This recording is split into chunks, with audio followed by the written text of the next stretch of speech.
Bismillah, walhamdulillah, wassalatu wassalamu ala rasulillah, wa ala alihi wa ashabihi wa mawalah, wa la hawla wa la quwata illa billah. Antum nanti tanggal berapa ujian? 2, 2 Agustus, 2, 3, 4, 5. 3, 4, 5, 3 hari antum ujian. Sekarang tanggal 2, 28. Ada waktu berapa hari? 4 hari, 5 hari. Eh, Ini mau kita tawarkan kepada antum yang di majelis dan yang di rumah. Sekarang melanjutkan pelajaran, ngaji kitab lanjut, atau antum mau murojaah tak temenin.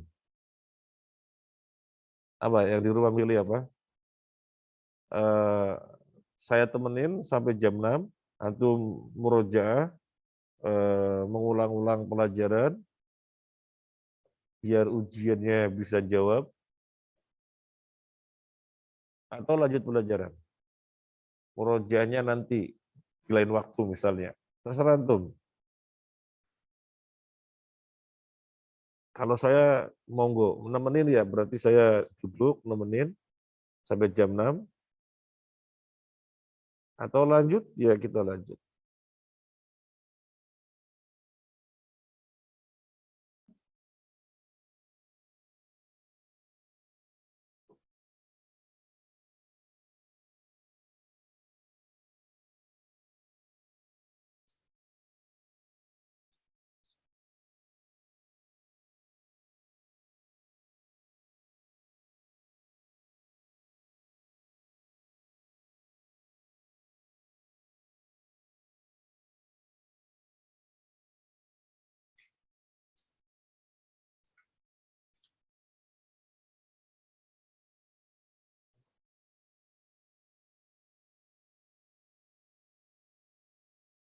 Apa jawaban di majelis dan di rumah?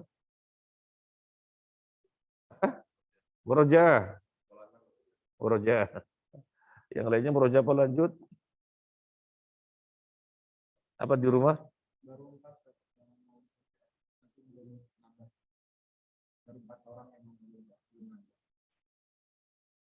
Maksudnya memilih murojaah. Ya, kalau murojaah saya tungguin sampai jam 6. Kalau mau ditanyakan, tanyakan. Kalau mau ditanyakan, tanyakan. Kalau nggak ditanyakan ya berarti saya nungguin.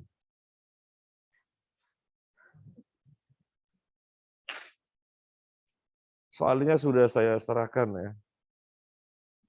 Eh, Tinggal satu yang belum saya serahkan. Kalau untuk usul fiqh sama al-waji sudah saya serahkan ke ikhwan.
Hah?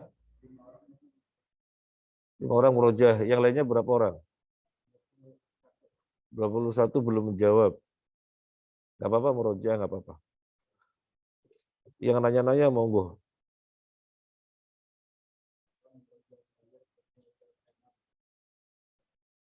Gimana?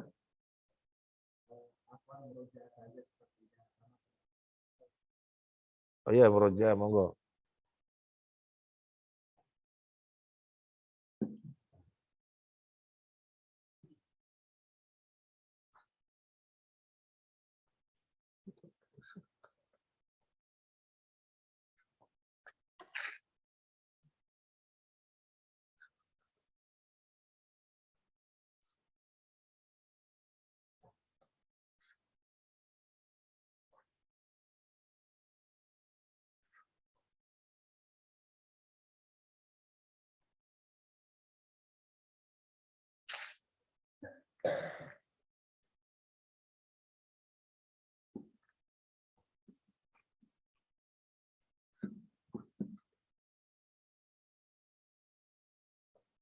Apa itu usul fiqh? Masih ingat bahasa paling awal?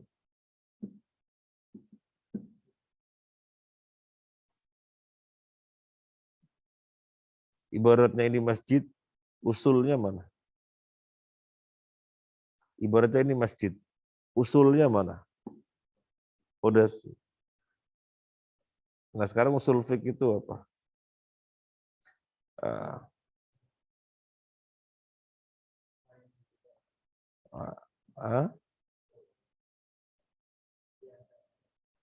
Sesuatu yang dibangun di atasnya sesuatu yang lainnya. Itu secara bahasa. Secara istilah apa? Itu secara bahasa. Secara bahasa usul kan pokok. Sesuatu yang dibangun di atasnya sesuatu yang lain. Makanya tadi kita nanya, ini masjid. Usulnya mana? Ya pondasi. Karena dibangun di atas sesuatu yang lain. Nah, usul fikih pun begitu. Usul di atasnya fikih. Nah, dinding-dinding dan yang lain-lainnya kan dibangun di atasnya. Nah, usul itu apa? Usul itu dalilul fikhi ala sabil ijmal. Dalil-dalil fikih secara global. Perintah asalnya wajib, itu namanya usul. Perintah asalnya wajib. Larangan asalnya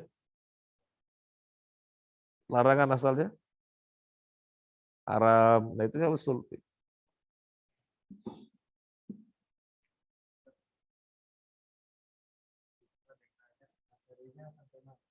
Materinya dari awal sampai makan, makan aktsara fi'lan kan aktsara fadlan. Itu usul fikihnya. Itu mabadi awaliyahnya. Kalau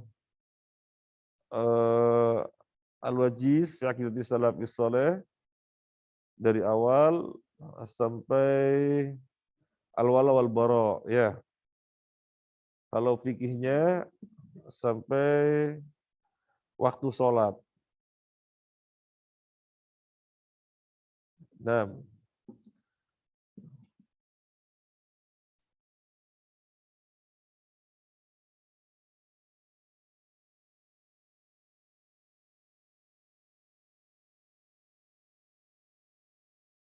contoh usul fik, contoh usul. Sabda Nabi hujjah. Perbuatan Nabi hujjah. Ijma'nya sahabat hujjah. Itu namanya usul. Sesuatu yang mendasar sekali.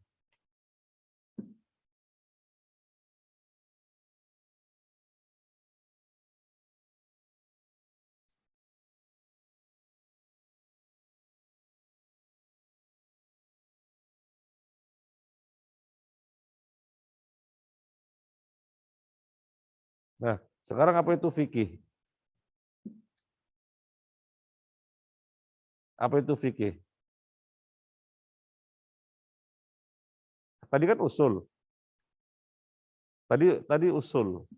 Kalau fikih itu pembahasan tentang hukum-hukum syariat yang metodenya dengan cara ijtihad.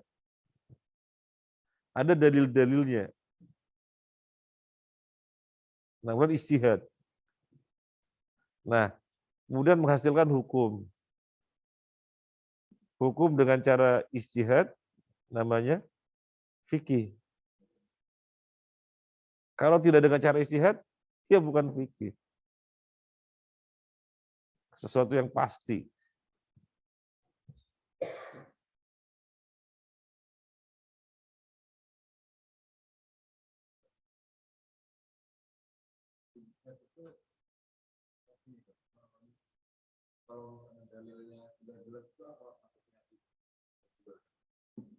Kalau dalilnya sudah jelas,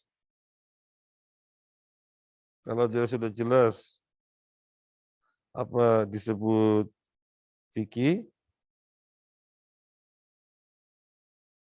Sholat sehari semalam berapa kali? 5 kali. Apa disebut fikih? Ya enggak, karena sudah jelas. Fikih itu suatu hukum yang dikeluarkan dalilnya adalah ijtihad. Misalnya,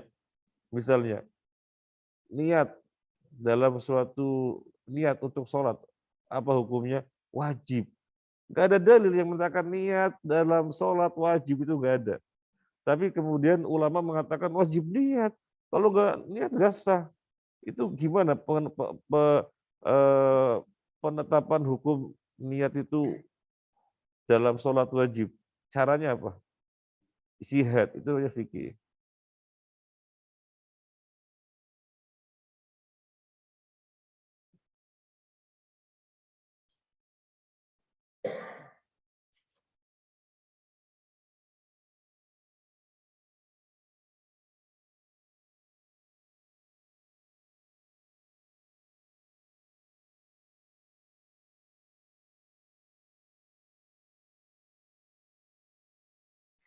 Kemudian tentang usul. Tadi perintah menunjukkan apa? Wajib. Antum baca dalil. Dalil-dalil. Oh, ini lafadznya perintah. Berarti hukum asalnya wajib. Selama tidak ada apa? Selama tidak ada dalil yang menggeserkan ke apa? Ke sunnah. Nggak ada dalil yang besar ke sunnah. Maka hukum asalnya wajib. Kalau ada dalil yang menggeserkan, ya berarti sunnah.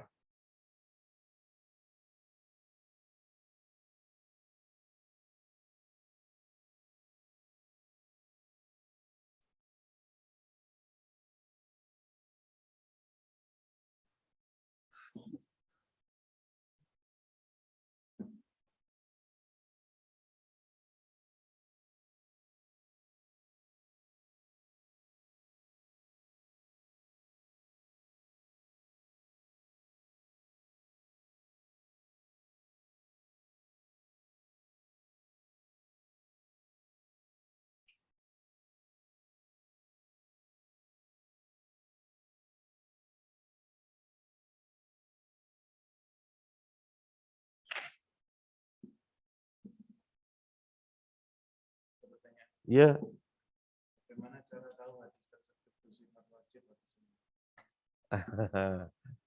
Ada dalil. Dalilnya redaksinya perintah. Ya, ada dalil redaksinya perintah. Hukum asal perintah menunjukkan apa? Wajib. Nah, ini mau dipahami wajib apa sunnah, kan begitu?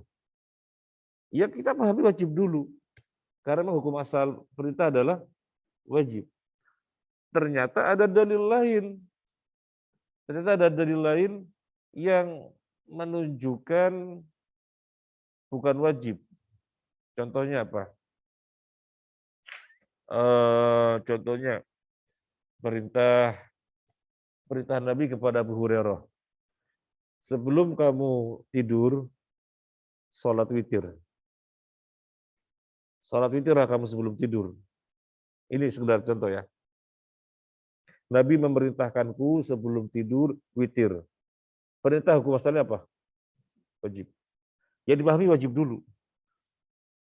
Ternyata ada dalil yang menunjukkan tidak dipahami wajib ini.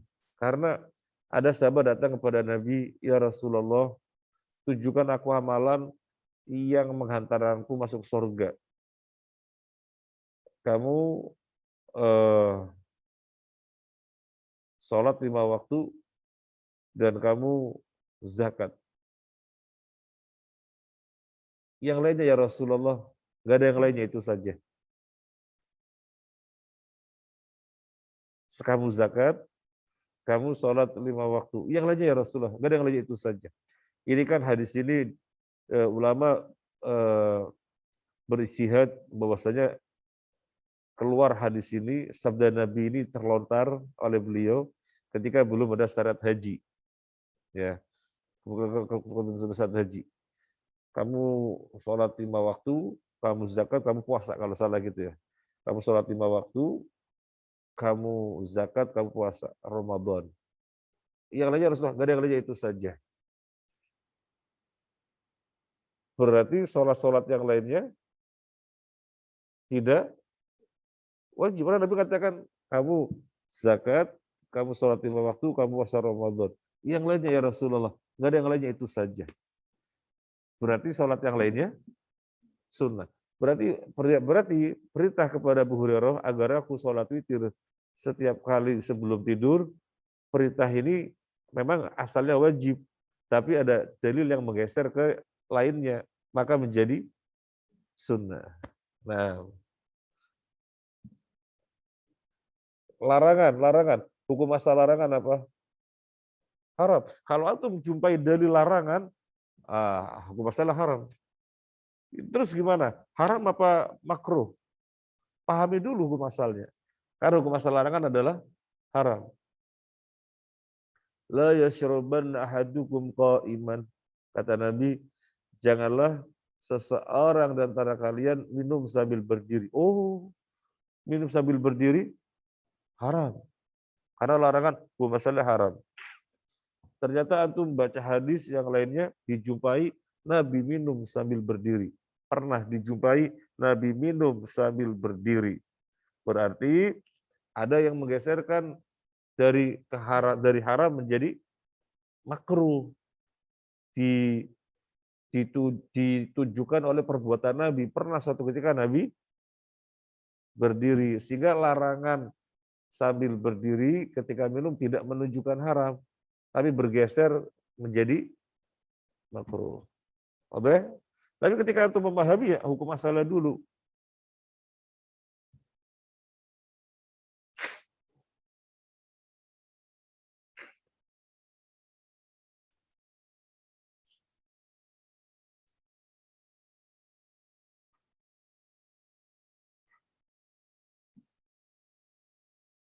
Masinis kereta,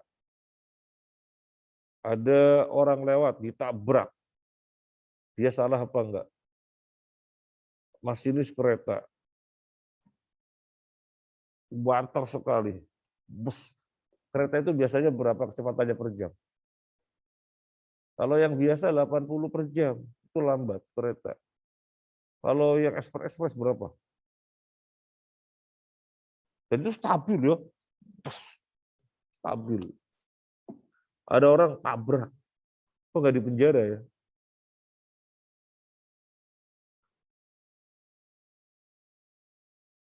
Kenapa hakimnya tidak memenjarakan? Apa kaedahnya? Kenapa dia tidak disalahkan? Nabrak orang kok nggak disalahkan? Misalnya dalam dunia kisos, dia nggak dikisos.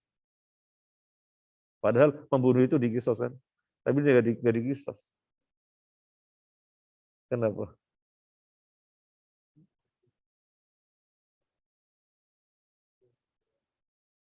Gimana kaedahnya?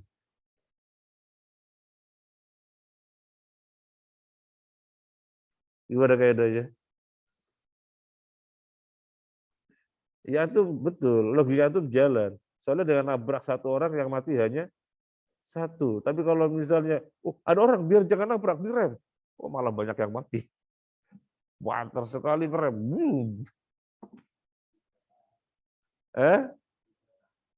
Idza ta'arada mafsadatani idza ta'arada mafsadatani ru'iya ru'iya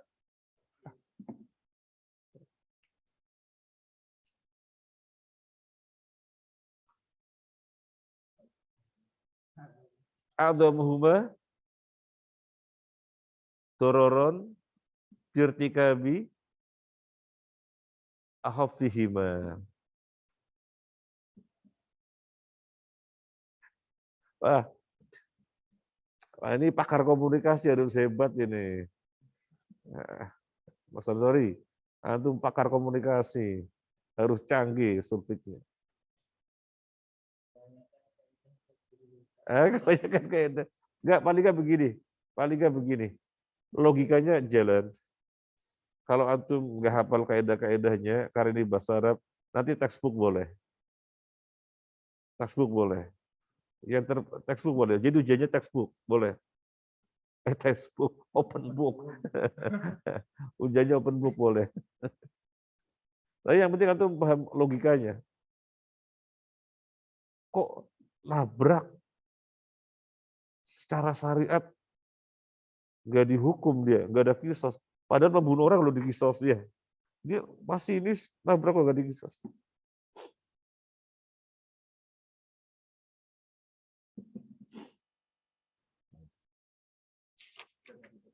Iya.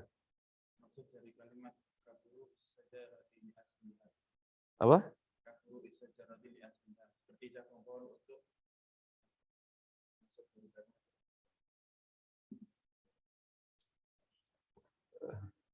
Apa namanya? Ini kan deskripsi usul fiqh ya. Ya. Usul fiqh itu ya pangkalnya. Nanti kalau cabang-cabang-cabangnya jadi pangkal yang lahir dari pangkal ini cabang-cabang-cabang. Nah, pangkal itu adalah usul. Pangkal adalah usul. Misalnya tadi perkara yang mendasar dalil yang menunjukkan perintah untuk hukum apa? Dalil yang menunjukkan perintah untuk hukum apa?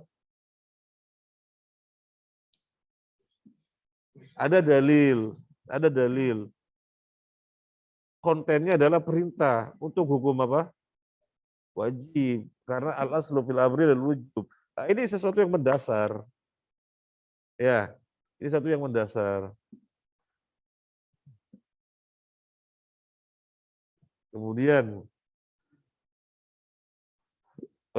suatu larangan, ada dalil, kontennya larangan, menunjukkan apa? Arab. Ini satu yang mendasar. Jadi usul itu di situ. Usul itu di situ tempatnya. Perkara-perkara yang mendasar.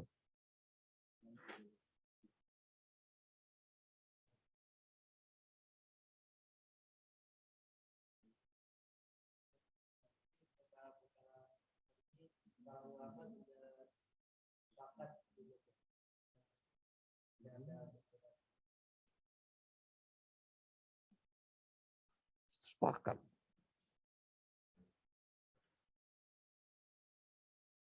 Perbuatan Nabi hujah. Sehingga ketika misalnya ada satu permasalahan, loh Nabi berbuat begini. Oh, ini usulnya. Perkara yang mendasar. Nabi, misalnya antum misalnya mendapati satu permasalahan. Loh, perbuatan Nabi itu beliau memakai kain 2 potong. Juga beliau memakai gamis. Itu perbuatan Nabi.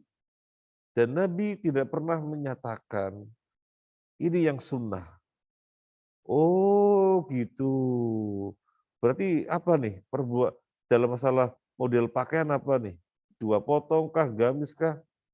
Oh itu masalah uraf. Sehingga kemudian kita dari situ melahirkan suatu pemahaman, jangan mempermasalahkan masalah model pakaian. Perbuatan Nabi yang lainnya. Nabi makan korma. Oh, Nabi makan korma.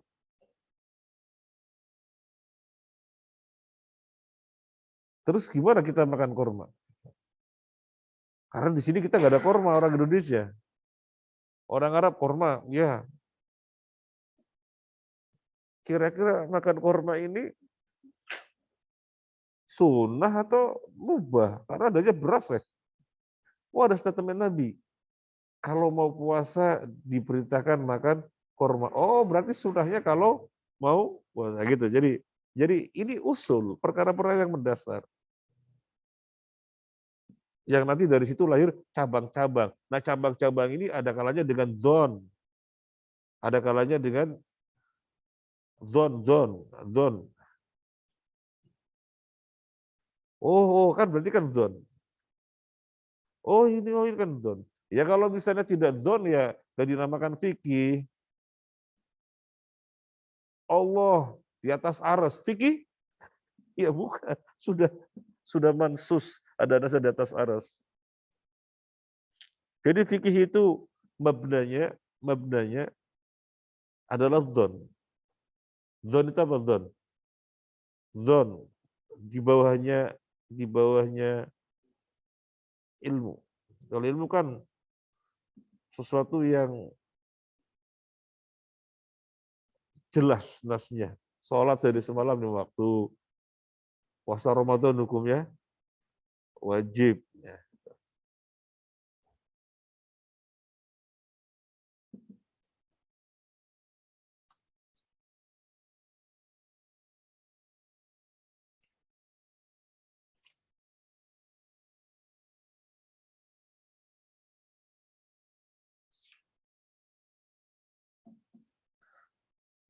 Misalnya antum jumpa ayat sekarang, antum jumpa ayat misalnya, jangan menikahi orang musyrik. Wala tankihul musyrikati hatta yu'min. Wal amatu mu'minatun khairum min musyrikati walau a'jabatkum. Tidak boleh menikahi wanita-wanita musyrik. Tidak boleh. Yang musyrik itu siapa? Selain Islam semuanya musyrik, ya. Kemudian antum baca ayat yang lainnya, loh, gak apa-apa menikahi wanita ahli kitab. Ya. Apakah dua ayat ini bertentangan? Yang pertama mengatakan gak boleh menikahi wanita musyrik. Kemudian ada ayat gak apa-apa menikahi wanita ahli kitab. Apakah dua ayat ini bertentangan?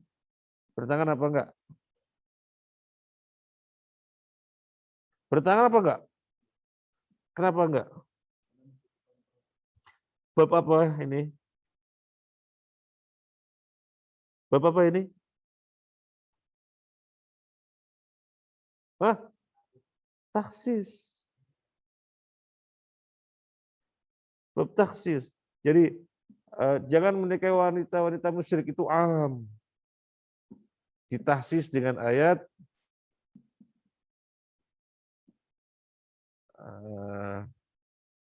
tentang dibolehkannya dengan ahli kita, berarti itu mentahsis, dikecualikan. Wanita Yahudi dan Nasrani dikecualikan.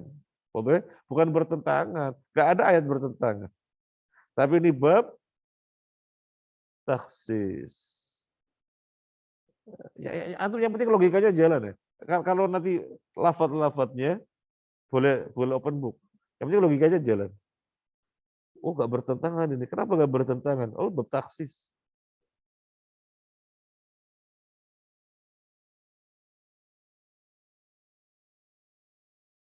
Saya bilang, seluruh santri wajib ikut belajar. Seluruh santri wajib ikut belajar. Kemudian setelah itu saya bilang, Mas Ansori, kalau Mas Hifari nggak apa-apa, nggak ikut.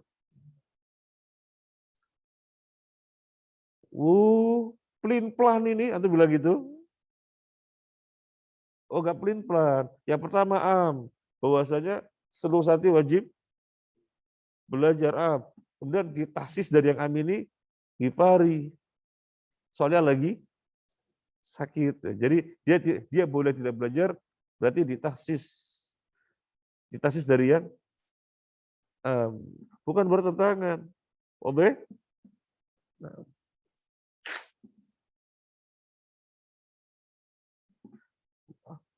Mas Alif nyambung. Yang penting logikanya nyambung. Ini kan sebenarnya belajar logika. Cuma logika yang bagus, logika fikih, bukan logika filsafat. Kalau logika filsafat kan ngawur. Misalnya, wah banyak jalan menuju Jakarta. Ini logika filsafat. Banyak jalan menuju Jakarta. Bisa melalui pantai utara, pantai selatan, pantai utara, pantai selatan, jalan tengah, jalur udara, jalur laut. Banyak jalan menuju Jakarta. Wah, demikian pula banyak jalan menuju Tuhan. Bisa melalui Kristen, melalui Hindu, Islam, banyak jalan menuju Tuhan. Dan yang dituju sama kok. Berarti semua agama benar. Itu logika filsafat.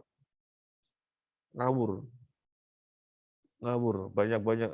Intinya benar-benar mendasarkan dengan pemikiran tanpa ada pijakan. Sementara prinsip mendasar dalam filsafat itu apa? Prinsip mendasar dalam filsafat itu apa? Itu nggak belajar filsafat? Enggak. Prinsip mendasar dalam filsafat itu kebenaran adalah apa yang kamu pandang benar itulah kebenaran. Makanya kan aliran-aliran sesat yang bela-belain siapa? Orang-orang filsafat. Jil paling sering bela-belain aliran sesat. Soalnya prinsip mendasarnya kebenaran adalah apa yang seseorang memandangnya benar itulah kebenaran.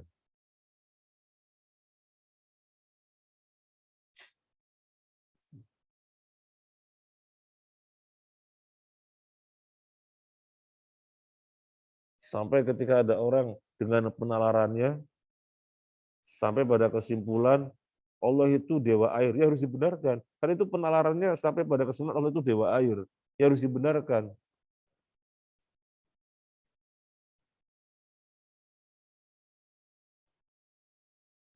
Itu ngawur. Kalau ini jelas, ini kita belajar logika dan ada fondasinya. Fondasinya Al-Quran dan hadis. Ini mulia sekali belajar usul fiqh.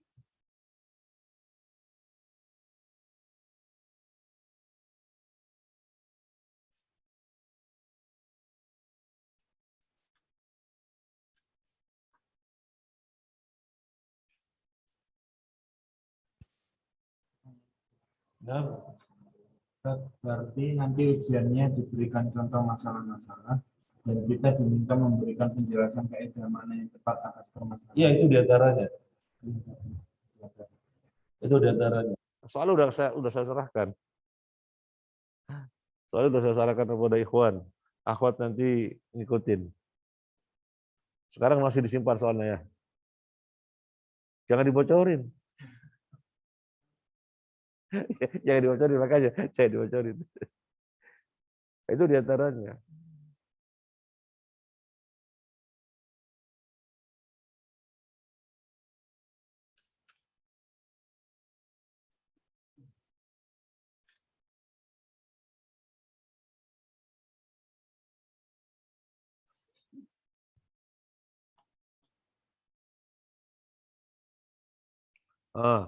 Antum camping. Antum camping. Atau mendaki gunung. Wah, datang waktu sholat. Mau sholat kita nih jamak. Airnya mana? Oh iya ya, yuk cari air. Manjat mendaki. Atau camping di tengah hutan ya. Camping di tengah hutan, jangan, bahaya. Kalau antum mau camping di Pandaan, nanti saya mediasi. Kalau mau camping di Pandaan bagus. Kemarin sapi-sapinya kita ngambil dari Pandaan. Di sana ada tempat, di sana tempat bagus sekali. Saya udah ke sana. Airnya langsung dari gunung. Tak buka itu pipanya, tak minum. Dan dingin. Nanti boleh kambing sana boleh. Karena ada senior antum namanya Ilham punya kambing di Pandaan di daerah tinggi. Bakar-bakar di sana. Nah, itu enak. Nah, kita mau cerita, mantep. Kita mau cari wudhu. Ini. Ada lubang di tanah, tergenang air di situ. Terus teman antum mau wudhu di stop. Jangan, siapa tuh dijilatin anjing. Ayo, antum tetap wudhu apa enggak?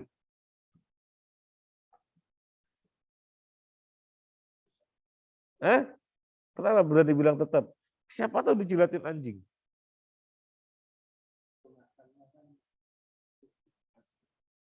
Gimana hukum masalah gimana? Hah? Apa kaidahnya? Mas Ridwan bilang, tetap wudhu. Mas Iwan, loh gimana Mas Ridwan? Siapa tahu dijilatin anjing. Loh, gimana sih? Ya hukum asal loh, asal gimana? Al-yaqinu la yuzalu bisyad. Apalagi kaidah yang bisa diterapkan. Al-aslu baqa'u ma kana ala ma kana.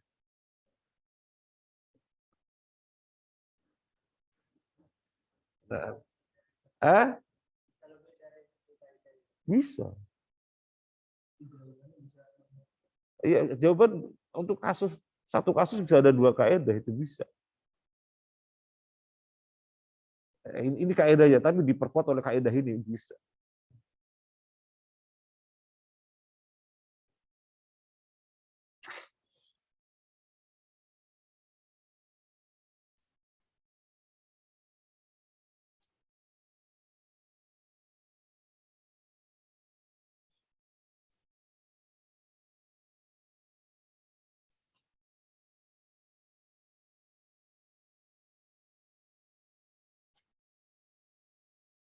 Saya kemarin dapat pertanyaan waktu kajian dokter.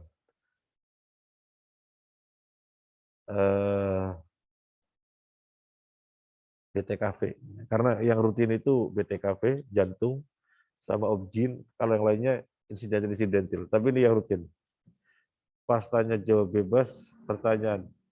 Ustaz, apa hukum dokter menolak pasien? Kan dokter kan ada semacam sumpah ya. Apa nanti sumpah apa? Sumpah ke dokter. Sumpah apa? Sumpah dokter. Apa? Iya kan ada sumpahnya. Sumpah dokter. Ini udah disumpah dokter itu. Kita lulus ada beberapa poin yang merupakan sumpah. Nah, kemudian suatu ketika dokter menolak pasien. Nyalain sumpah ya. Tapi pertanyaan, gimana ini dokter menolak pasien?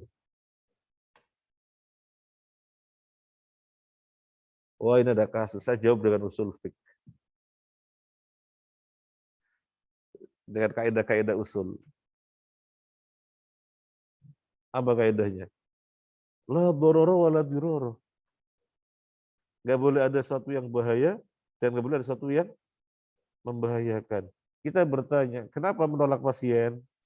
Ini Ustaz lagi hamil. Kenapa lagi hamil menolak pasien? Ada kekhawatiran. Gini. Sehingga kalau dia menerima pasien bisa bahaya. Kaidah adalah la dororo wa la diroro.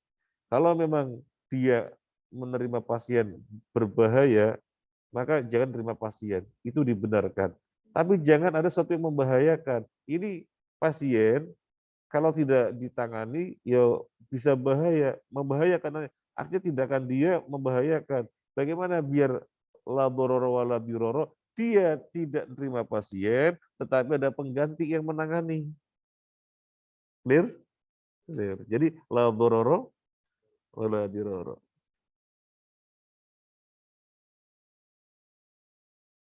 Nah,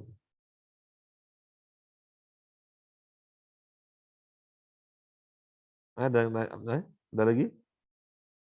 Udah 10 menit. Besok saya temanin lagi ya. Besok pelajaran apa? Kalau lagi saya temenin juga. Ini ada tak tambah setengah menit lagi atau 2 menit lagi? Ada yang mau disampaikan?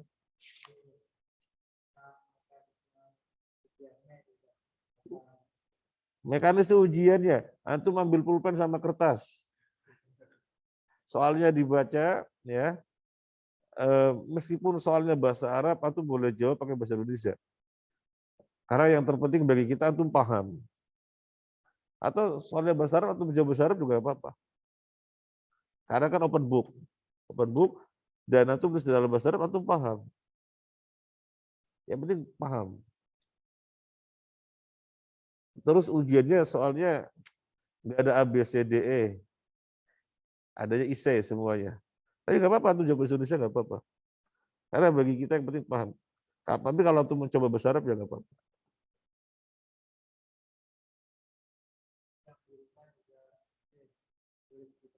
Iya. Yang lalu kan akhwat sudah ujian untuk materi tarjamah lafziyah lil ayat al-Qur'aniyah. Secara umum nilainya bagus-bagus. Nilainya bagus-bagus. Nah, sudah kita lakukan. Jadi mereka kan ada yang di rumah segala macam jauh-jauh ya. Yang di rumah dikirim ke satu orang. Nah, nanti PJ ini menyerahkan ke saya dalam bentuk print out. Nah, ini juga sama nanti. Teman-teman kalau yang di sini mungkin bisa langsung jawab pakai kertas. Tapi teman-teman yang di rumah misalnya dikirim ke siapa? Misalnya dikirim ke Ansor atau ke siapa nama itu? Fahri. Ke Fahri. Saya terima dalam bentuk sudah print out. Saya ngorasi di kertas nanti. Jadi di print dulu kasihkan ke saya. Kalau yang di sini tuh jawabannya langsung kertas.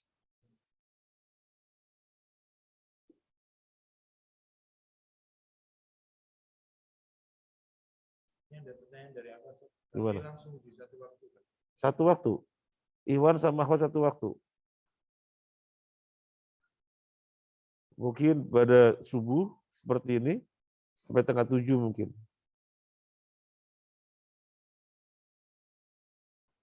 Boleh diumumkan sejak sekarang ya kepada semuanya ya. Lu yang selama ini gak ikut ngaji, salah sendiri.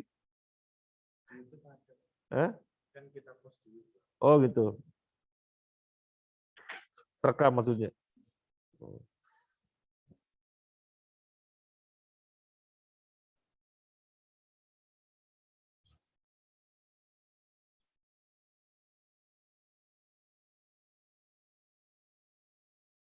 Misalnya, itu makanya apa Mas Ridwan? Beras apa korma? Zakat fitrah pakai apa? Nggak ada dalil zakat fitrah pakai beras. Korma. Tapi antum nggak mau disalahkan. Antum nggak mau disalahkan, antum harus bisa berargumentasi. Ya boleh, jangan bilang boleh-boleh. Gimana argumentasi ente? Dalilnya lo korma. Nah ini kaidah-kaidah usul. Jadi logika, tapi sadarannya jelas itu maksud kita. Ya, logika tapi sadarannya jelas, tidak ngawur. Ada pakemnya.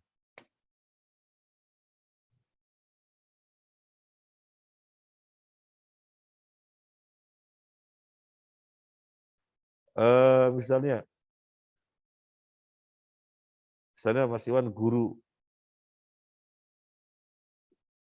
itu sudah akad masuk setiap hari ngajar. Suatu ketika misalnya sakit nggak ngajar, tapi nggak ada yang menyalahkan. Padahal lo setiap hari harus ngajar, tapi nggak ada yang menyalahkan dia masuk. Kenapa nggak disalahkan? Padahal telah terikat akad harus masuk setiap hari. Kenapa nggak disalahkan? Kemudian yang kedua, anak-anaknya jadi nggak ada yang ngajar, membahayakan. Gimana solusinya biar tidak ada yang salah, yang izin sakit nggak salah, dan anak-anaknya tidak terbengkalai? Pakai kaidah apa? Hah? Ad-darur yuzal.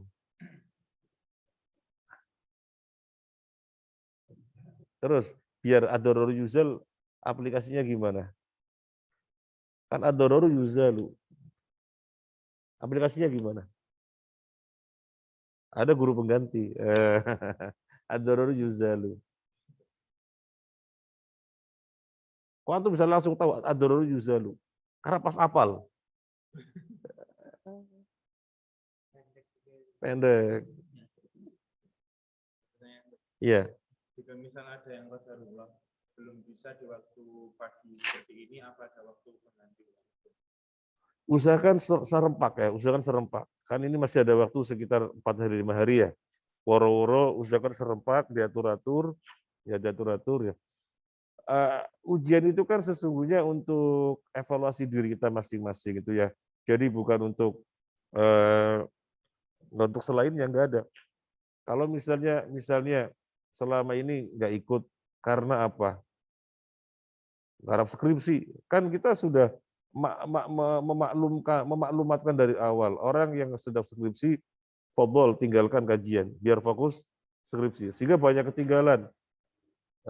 Ya nggak apa-apa, ikut ujian saja, nanti kan jadi tahu, oh saya banyak ketinggalan gitu kan, ya sehingga dari situ bisa ada faedah, ada pelajaran untuk dirinya, betapa ngaji itu penting gitu kan. Paling enggak itu poin besar. Ngaji itu penting karena ketinggalan menjadi banyak terlewatkan gitu. Ngaji itu penting. Jadi saya nggak bisa nggak apa-apa. Karena tidak ada tujuan apa, hanya untuk mengevaluasi diri saya ini sebenarnya ngaji selama ini benar-benar ngaji apa etok-etok saja kan begitu. Etok-etok. Atau etok-etok. Apa etok-etok? Oh, Mas. Store muka.